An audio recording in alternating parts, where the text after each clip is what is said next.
हमारा माइंड काफ़ी पावरफुल होता है। या तो आप इसको अपने दोस्त की तरह यूज कर सकते हो, या फिर ये फिर एक दुश्मन की तरह काम करेगा। आप जब भी कोई एफर्ट वाला काम करोगे तो ये बहाने बनाना शुरू कर देगा। जिस भी काम में सेंस इन्वॉल्व नहीं होगी उसमें ये एफर्ट डालेगा, उसमें ये क्या करेगा, रेसिस्ट करना शुरू कर देगा। और जिसमें सेंसेस इन्वॉल्व होंगी, जिसमें जैसे मोबाइल चलाना है तो मोबाइल तो हम काफ़ी देर चला लेंगे, लेकिन पढ़ाई का काम है जिसमें सेंसेस इन्वॉल्व नहीं है तो उसमें ये बहुत ज़्यादा रेसिस्ट करता है। जैसे मान लो पढ़ने बैठते हैं, सुबह पढ़ने बैठते हैं तो ये कहेगा यार रात को लेट सोए थे, नींद पूरी नहीं हुई। दिन में पढ़ने बैठेंगे तो कहेगा यार भूख लगी है, खाली पेट कौन पढ़ पाता है। फिर खाना खा लेंगे तो कहेगा यार नींद आ रही है, सो लेते हैं थोड़ी देर, फिर सो कर उठेंगे, फिर पढ़ेंगे, मूड अच्छा होगा। फिर सो कर उठेंगे तो बोलेगा यार मूड खराब हो गया, दिन में सो गए। तो ये पढ़ने देगा ही नहीं, ये ऐसा हमें कोई भी काम नहीं करने देगा जिसमें हमारी साइंस रूल नहीं है। हम सोचते हैं यार हमारा माइंड वीक है, हम इसलिए पढ़ नहीं पाते। दरअसल ऐसा नहीं कि हमारा माइंड वीक है, पर ये माइंड काम नहीं करना चाहता, ये एफर्ट डालना ही नहीं चाहता। अब ये आपके ऊपर चॉइस है, या तो आप अपने माइंड के हिसाब से चलिए, या फिर माइंड आपको आपके हिसाब से चलाएगा। अब आपको देखना पड़ेगा कि ये काम जरूरी है या जरूरी नहीं है।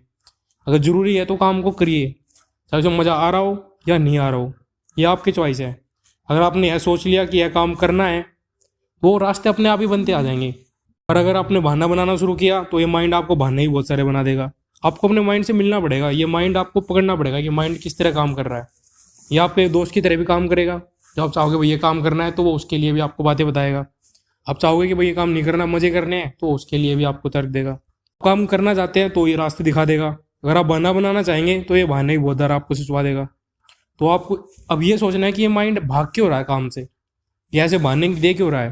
दरअसल क्या होता है, जब भी हमें मेंटल स्ट्रेस पड़ता है तो ये माइंड हमें बचाना चाहता है। ये चाहता है कि हम पर स्ट्रेस ना पड़े, हम बच के रहें, तो इसलिए बहाने देने लगता है। पर हमें क्या होना है, अटेंटिव होके माइंड को पकड़ना है और जो मेन प्रॉब्लम है उसका सोल्यूशन करना है। स्ट्रेस है उसको समझना पड़ेगा, उसके साथ काम करना पड़ेगा। अब हम सूरज की तरह चमकना तो हर कोई चाहता है, लेकिन सूरज की तरह तपना कोई नहीं चाहता, उसकी तरह काम कोई भी नहीं करना चाहता। अगर हम चमकना चाहते हैं तो साफ सी बात है हमें तपना भी पड़ेगा। इस काम को करने में एफर्ट डालने पड़ रहे हैं, पेन फील हो रहा है, उसको आपको करना पड़ेगा। और फिर आप देखोगे जब आप 5-6 दिन उस काम को करोगे तो फिर आपको मज़ा भी बहुत आएगा। भगवान बुद्ध ने भी कहा है कि बाहर हजारों लड़ाइयाँ लड़ने से अच्छा है कि खुद पर विजय प्राप्त कर लो, खुद से लड़ो।